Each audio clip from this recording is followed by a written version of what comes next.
Good morning guys. Andito ako ngayon sa loob ng village. Naghahanap ako ng maalmusal.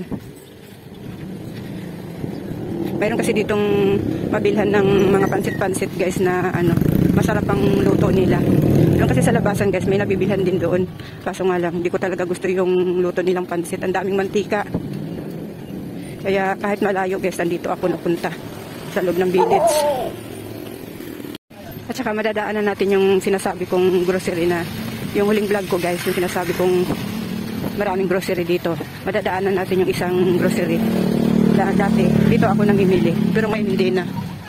Ayan guys, oh. Ayan. Yan, yung grocery na yan. Yung may Cebuana ang nakalagay. Grocery yan siya.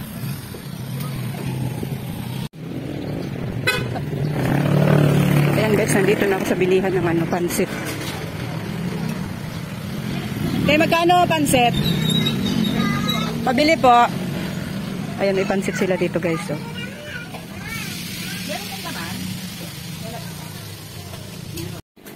Dito na rin ako bibili ng ng pandesal malunggay.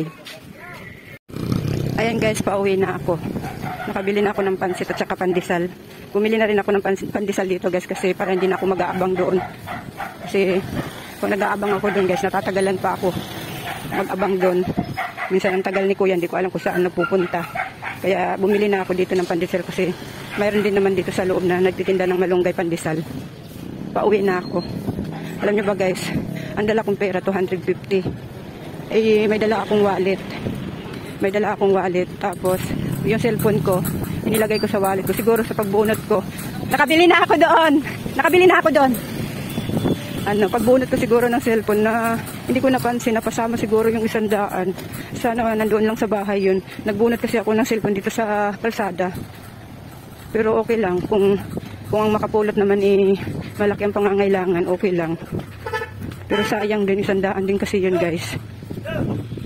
Sana nandun lang sa bahay. Baka hindi ko lang naipasok sa wallet ko o pag hindi. Napasama siguro sa pagbunot ng cellphone. Sayang guys, 100 din yun. Ayun guys, mahaba ang lakaran natin ngayon guys kasi malayo itong pinuntahan ko. Malaki kasi itong village na ito guys. Hindi katulad nung nasa tapat lang namin doon na village na binibilhan ko ng itlog. Maliit lang yun. Ito, malaki itong village na ito. Ito yung village na yung binibilhan ko doon ng sigarilyo doon sa may tabi lang ng gate. Pero malapit na tayo sa may gate guys.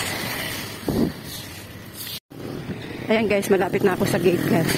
At saka ayan yung binibilhan ko ng sigarilyo guys na na grocery. Ayan. Yung may 1 million na kalagay, yun ang binibilhan ko ng sigarilyo. Tapos ayan, palabas na ako. Ayan guys, malapit na ako sa amin guys. Titingnan ko yung dinadaanan ko guys kung makikita ko pa yung 100. Kaso nga lang, marami mga dumadaan dito kaya baka may nakapulot na nun. Baka may nakapulot na nun guys. Sayang na sayang talaga guys. Ayan guys, andito na ako sa bahay guys. Kain tayo guys. Ayun nga guys, nalaglag nga talaga yung aking 100 guys kasi wala dito sa bahay. Siguro pagbunot ko ng cellphone ko kanina sa wallet ko, hindi ko napansin na nalaglag yung 100 ko. Ayan, okay lang yun guys kung ang makapulot naman malaki ang pangangailangan. Sana ang makapulot ganun. Malaki ang pangangailangan niya. Ayan guys, kain tayo guys. Ayan guys, katatapos ko lang kumain ng almusal guys, yung binili kong pandesal at saka pansit. Ngayon naman guys, gagawa naman tayo ng yelo. Ayan.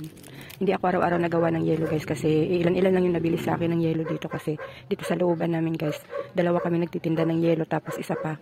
Puro naman may mga rep na yung mga kapitbahay ko dito kaya hindi ako araw-araw nagawa ng yelo. Ayan guys, samahan niyo ako magawa ng yelo guys.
Ayan guys, tapos na ako gumawa ng yelo guys. Ayan, naka 8 piraso ako guys. Oh.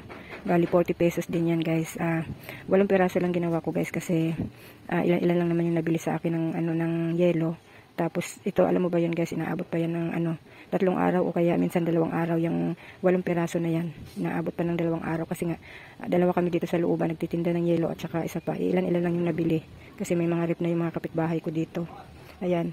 Tapos guys, para maipon ko yung ng yelo, kinukuha ko na sa tindahan yung mga bayad nitong yelo na ito kasi minsan kasi guys, iba-iba yung nagbibenta doon sa tindahan ko. Napapasama doon yung benta doon sa tindahan. Kaya ang ginagawa ko, kinukuha ko na sa tindahan kung ilan itong nagawa ko. Ayan, ito yung ipunan ko guys. Oh. Ipunan ko ng pinagbentahan ng yelo. Ayan, kinukuha ko na siya. Mapunta man siya sa tindahan. At least nakuha ko na yung bayad sa bayad ng mga yelo. Pinagbentahan ng yelo. Ayan, ganyan ginagawa ko guys para sure na andito na yung nakatago na yung pinagbentahan ng yelo. Ayan guys, nailagay ko na sa freezer yung mga ginawa kong yelo. Ayan, wala akong frozen ngayon guys kasi hindi pa ako nakakabili. Ang frozen ko lang naman guys ay hotdog lang. Ayan, nailagay ko na. Ayan guys, oh, linisin na yung aking rep guys. Ang kapal na ng yelo. Sa pa ako maglilinis sa katapusan pa ng November para bago magpasko ay malinis-linis pa yung rep ko. Ayan, ang kapal na ng yelo guys, oh. Ayan, oh.